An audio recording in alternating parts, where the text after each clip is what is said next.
இன்றைக்கி ரொம்ப ஹெல்த்தியான ஒரு ரெசிபி தான் பார்க்க போகிறோம். நம்ம சில குழந்தைங்க வந்து கேரட், பீட்ரூட், வெஜிடபிள்லாம் சாப்பிடாது இல்லையா? அந்த குழந்தைங்களுக்கு இந்த மாதிரி செஞ்சு கொடுத்து பாருங்கள். ரொம்ப ஹெல்த்தியாகவும் இருக்கும், ரொம்ப டேஸ்டியாகவும் சாப்பிடுவாங்க.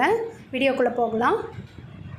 ஃபஸ்ட்டு நான் ஒரு 2 கேரட்டை நல்லா சாஃப்டாக நான் அரைச்சி எடுத்துகிட்டு வந்திருக்கேன். திப்பிகளே சுத்தமாக இல்லாமல் நல்லா சாஃப்டாக அரைச்சி எடுத்துகிட்டு வந்துடலாம். அது நம்ம வந்து ஒரு 1.5 கப் அளவு கணக்கு எடுத்துக்கணும். 1.5 கப் அளவு அந்த கேரட் ஜூஸ் போட்ட மாதிரி வச்சுக்கோங்க, இல்லை தண்ணி ஊற்றின மாதிரி. ஒரு 2 சிட்டிகை உப்பு, 1 ஸ்பூன் நெய் போட்டுக்கலாம். இதுக்கு நம்ம சேர்க்க போகிறது இந்த நெய் மட்டும்தான்.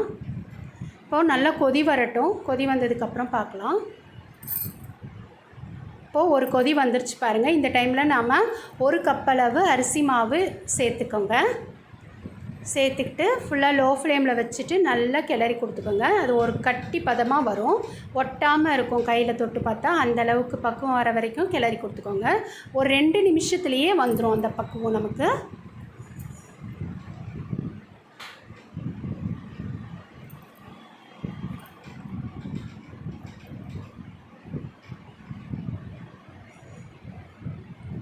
எவ்வளோ வேகமாக கட்டிப்பட்டுருச்சு பாருங்கள். இதை அப்படியே ஒரு 10 நிமிஷம் ஆற விட்டுடலாம். இப்போ ஒரு மிக்ஸி ஜாருக்கு ஒரு 10 முந்திரி, 10 பாதாம் பருப்பு சேர்த்துக்கோங்க. ஒரு 1/4 கப் அளவு வேர்க்கடலையும், ஒரு 1/4 கப் அளவு உடைச்ச கடலையும் சேர்த்துக்கலாம். நல்லா ஒரு கொரகொரப்பாக அரைச்சி எடுத்துகிட்டு வந்துடலாம். ஒரு கப் அளவு வெல்லத்துக்கு 1/2 கப் அளவு தண்ணி சேர்த்துக்கோங்க. இது நல்லா ஒரு கொதி வந்தால் போதும். இப்போ நல்லா ஒரு கொதி வந்துருச்சு பாருங்கள். இப்போ ஒரு கடாயில் நம்ம வடிகட்டி எடுத்துக்கலாம் அந்த வெள்ளை தண்ணியை. இப்போது வெல்லம் ஒரு கொதி வரட்டும். ஒரு கொதி வந்துருச்சு பாருங்கள். இந்த டைமில் நான் ஒரே ஒரு பீட்ரூட்டை நல்லா சீவி வச்சுருக்கேன், அதை சேர்த்துக்கலாம். ஒரு ஸ்பூன் ஏலக்காய் பவுடரையும் சேர்த்துக்கலாம். பாருங்கள், ஒரே ஒரு பீட்ரூட் தான், சின்ன பீட்ரூட் தான் சீவி வச்சுருக்கேன், அதை சேர்த்துக்கலாம்.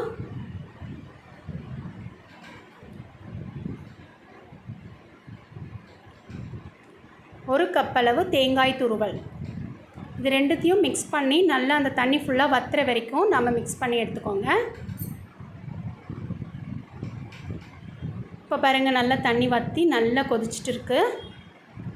இந்த டைமில் நாம் அரைச்சி வச்ச அந்த வேர்க்கடலை, உடைச்ச கடலை, முந்திரி, பாதாம் பவுடரை சேர்த்துருங்க. சேர்த்துட்டு கைவிடாமல் கிளறி கொடுத்துக்கோங்க. சட்டுன்னு கட்டி பட்டுரும்.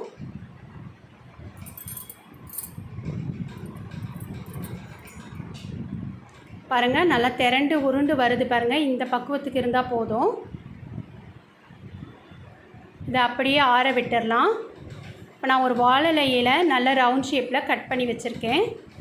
கொஞ்சம் லைட்டாக எண்ணெய் தடவிக்கோங்க, எண்ணெயோ நெய்யோ தடவிக்கோங்க. தடவிட்டு அந்த மாவை வந்து நல்லா பிசைஞ்சு எடுத்துக்கோங்க. கைவிடாமல் ஒரு 5 நிமிஷம் பிசைஞ்சு எடுத்துக்கோங்க.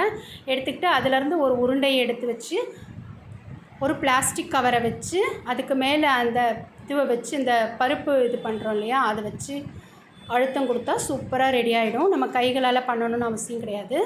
சில பேருக்கு கைகளால் பண்ணும்போது ஒட்டும், அவங்களுக்காக இந்த மெத்தட் சொல்லியிருக்கேன்.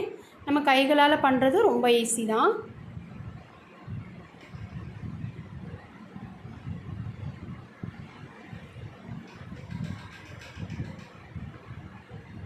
இப்போ பாருங்கள், அந்த பூரணத்தை வச்சுக்கலாம். வச்சுட்டு சரியாக வச்சுட்டு அப்படியே மூடி விட்டுருங்க. இலையோடவே தான் நம்ம செய்ய போகிறோம்.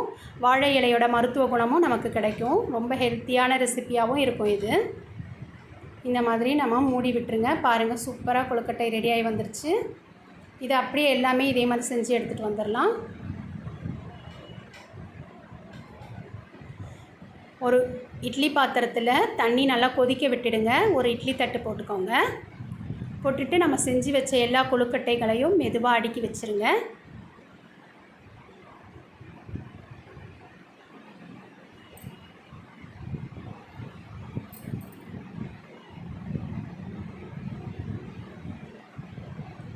இப்போ எல்லா கொழுக்கட்டைகளையும் அடுக்கி வச்சாச்சு. இது ஒரு 10 நிமிஷம் இருந்தாலே அதிகம். 10 நிமிஷம் கழித்து பாருங்கள், கொழுக்கட்டைகள்லாம் நல்லா சூப்பராக ஹெல்த்தியாக வெந்து வந்துருச்சு. சாஃப்டாக இருக்குது. எவ்வளோ நேரம் ஆனாலும் இது சாஃப்டாக தான் இருக்கும். சாப்பிடவும் ரொம்ப டேஸ்ட்டாக இருக்கும். வெஜிடபிள்லாம் சாப்பிடாத குழந்தைங்களுக்கு இதை மாதிரி செஞ்சு கொடுத்து பாருங்கள். வேணும்னு கேட்டு விரும்பி சாப்பிடுவாங்க. இதை சாப்பிட்றதுக்கு அவ்வளோ டேஸ்ட்டாக இருக்கும். கேரட்லேயும் மேல் இதாகவும் பீட்ரூட்டில் ஸ்டஃபிங்கை வச்சு செஞ்சுருக்கோம். பார்க்கவே எவ்வளோ நல்லா இருக்குது பாருங்கள், சாப்பிடவும் நல்லாயிருக்கும். இதை கட் பண்ணி காமிக்கிறேன் பாருங்கள். உள்ளே இருக்கிற ஸ்டஃபிங் எவ்வளோ நல்லா ஒட்டி இருக்குது, வெளியே ஊதிராமல். இந்த ரெசிபியை எல்லோரும் ட்ரை பண்ணி பாருங்கள். தேங்க்யூ.